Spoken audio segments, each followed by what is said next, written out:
Okay, so in the last video, I was explaining that the kind of property we're after, which is a kind of a rural property, probably a sort of an older traditional property, in a sort of beautiful rural location where we can just walk the dog very easily from the house out into a countryside location, maybe a coastal location would be lovely. The competition for those properties is fierce, and the really good ones are going quickly. And of course, we're based in England, and that's a lot of what these videos are about is the fact that the housing market in Scotland is different to the housing market in England in the way that houses are bought and sold. I'll talk about that in another video, but obviously being remote, and we're talking about looking at properties often that are 400 or 500 miles away. You can't just sort of jump in your car, make an appointment with an agent, and be 10, 15, 20 minutes away, just pop around to have a look at a property you're interested in. It can mean a day, 2 days to get to these properties just to view them. And sometimes they're being sold before we can even make the trip to go and view them. And what's becoming apparent to me is that it might be the case that in order to be successful in getting the property that we want, that we have to perhaps sell our home here in England and make ourselves homeless effectively. So that's quite a radical thing to do, and it's kind of a bit of an unnerving thing to do. I think when you own your own property, you kind of get used to the security of bricks and mortar, and we're used to kind of selling a home and everybody moving in the chain on one day, and you move out of one house into the other house that you've bought, and that's it, and everything's done, and you kind of have that security of owning your own home, whether you're mortgaged or not, and so on. That's another matter. But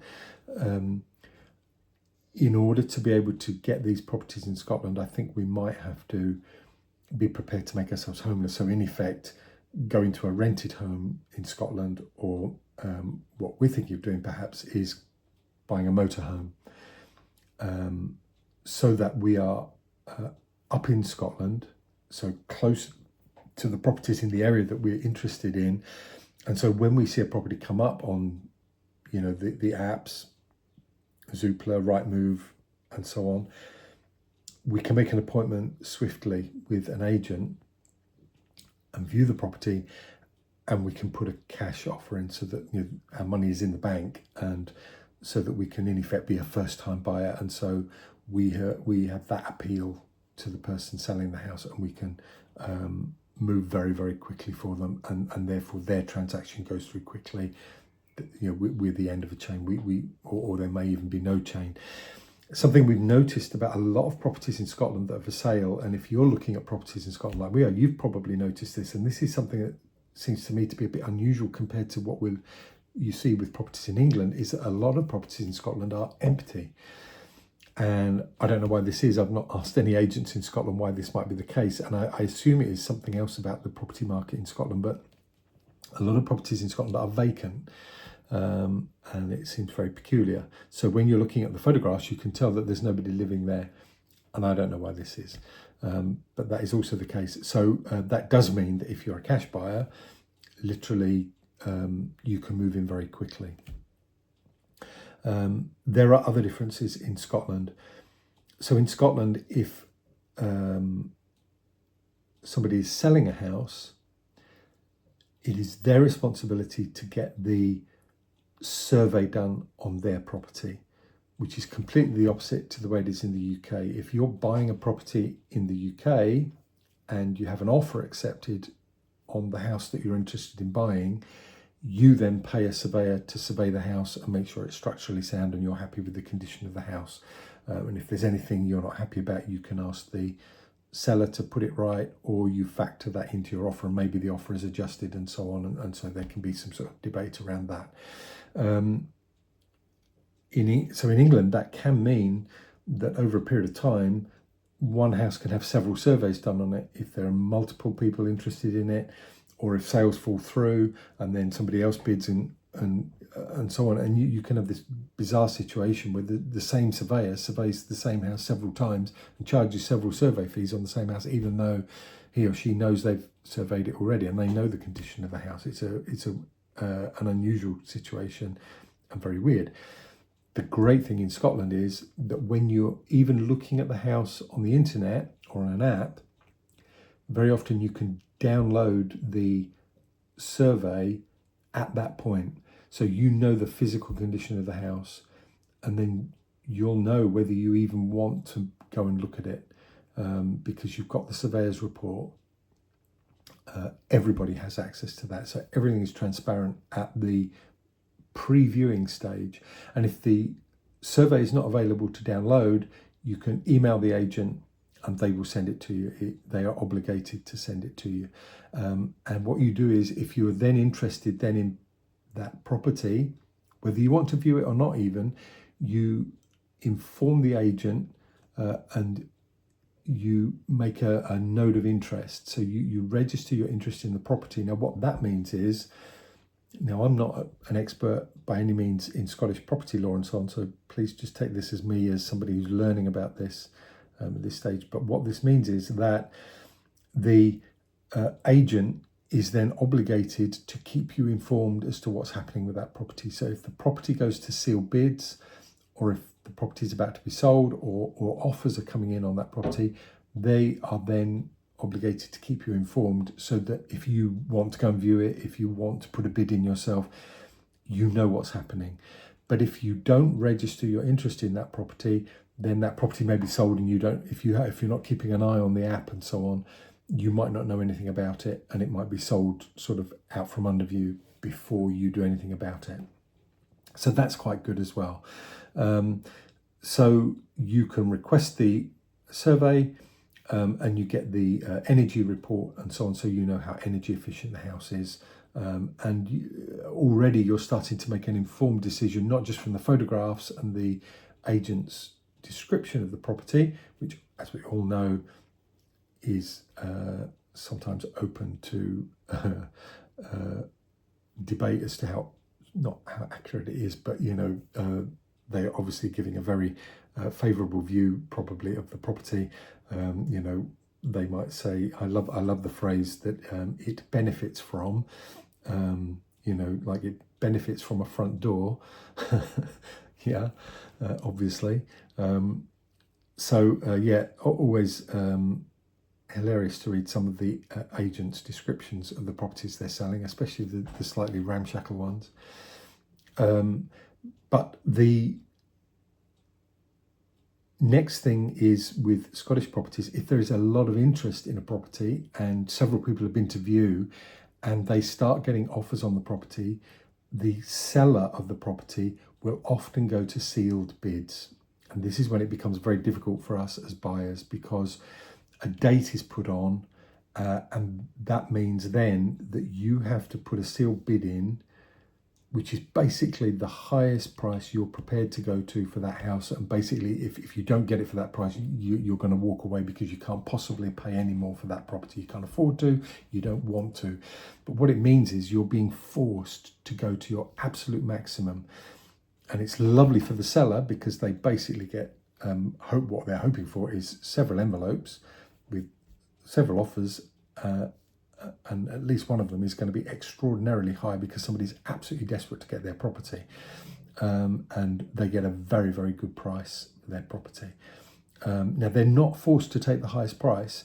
It may be that they get a slightly lower price that they take because it's a cash buyer, for example, or a very short chain or something like that. They can choose whichever one they want, or they may choose not to accept any of them. They may choose to say, no, actually, we've decided to wait a bit longer. They're in full control, so they don't have to take one of those bids. But sealed bids really puts the power in the seller's hands, but it is usually done because there's lots of interest in the house or the property, and they're fed up with people being, having to show people around, and they know they're probably going to get a very good offer. They may have already received 2 or 3 offers, and they're beginning to see that the prices are looking good, and now they're going to really push everybody to dig deep and go for their best price. And that tends to happen when the market is very hot in Scotland, and often happens with the most desirable properties. So very good if you're a seller in Scotland, not so good if you're a buyer. Then what happens is in Scotland, once a bid has been accepted, whether it's gone to sealed bids or whether you've just put a bid in without anybody else putting a bid in, and the householder has said, yeah, I'll take that bid, I'll go with that. You have a brief period where your solicitors and their solicitors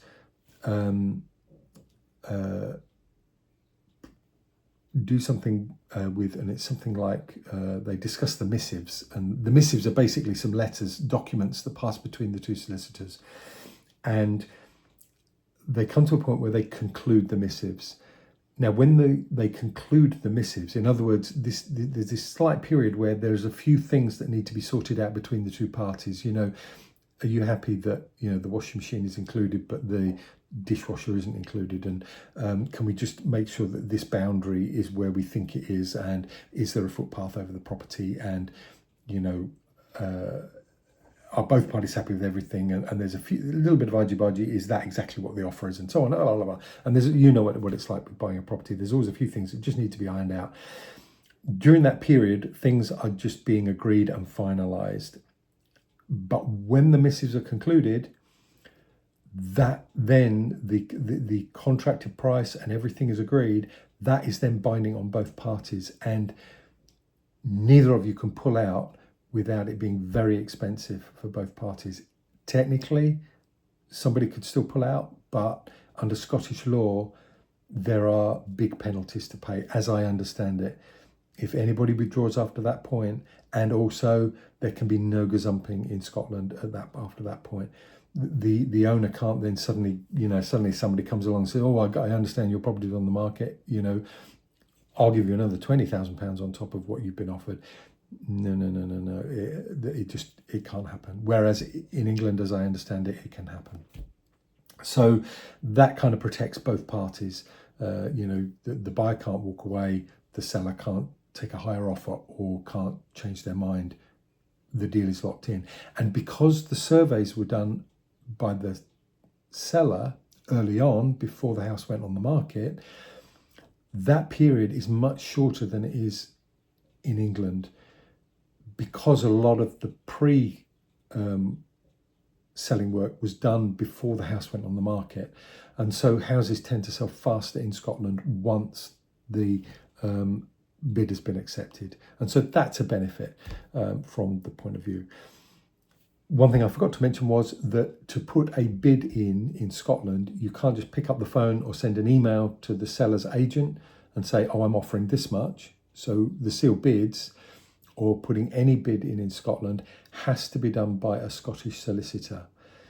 So there is a cost involved. So you have to be very serious about putting a bid in a property, because it's going to cost you money to pay a solicitor to make your bid on a property. You can't just make a phone call like you can in England and say, I want to offer this much for that property. And then the agent passes the offer on with a phone call or an email to the seller. It is a formal bid, and it is a legal bid. And so the whole process is much more legal. And then you are informed via your solicitor whether your bid has been accepted or not. You don't just get a phone call or an email or a text message from the agent. The whole process is much more legal and much more formal in Scotland.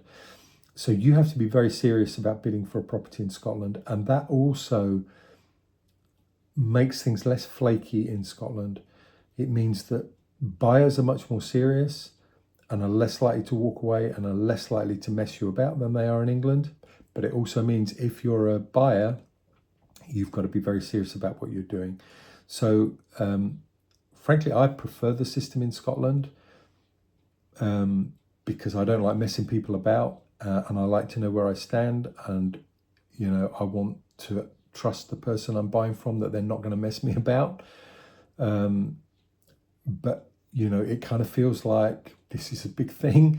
But I'm a serious person. When I'm doing a transaction like this, I don't like mucking people about, and so I actually prefer it. And I like the fact I can see the home report before I even go and view a property, so I know what I'm going to see, and I can make a decision that this place is a money pit. I don't even want to go and look at it, even though it looks very nice in the photographs. Now I know that there's woodworm in the roof space, and the roof needs £5,000 spending on it, and the foundations are crumbling away, even though the pictures look great, and so on. I can save a lot of time. Or I want a fixer-upper.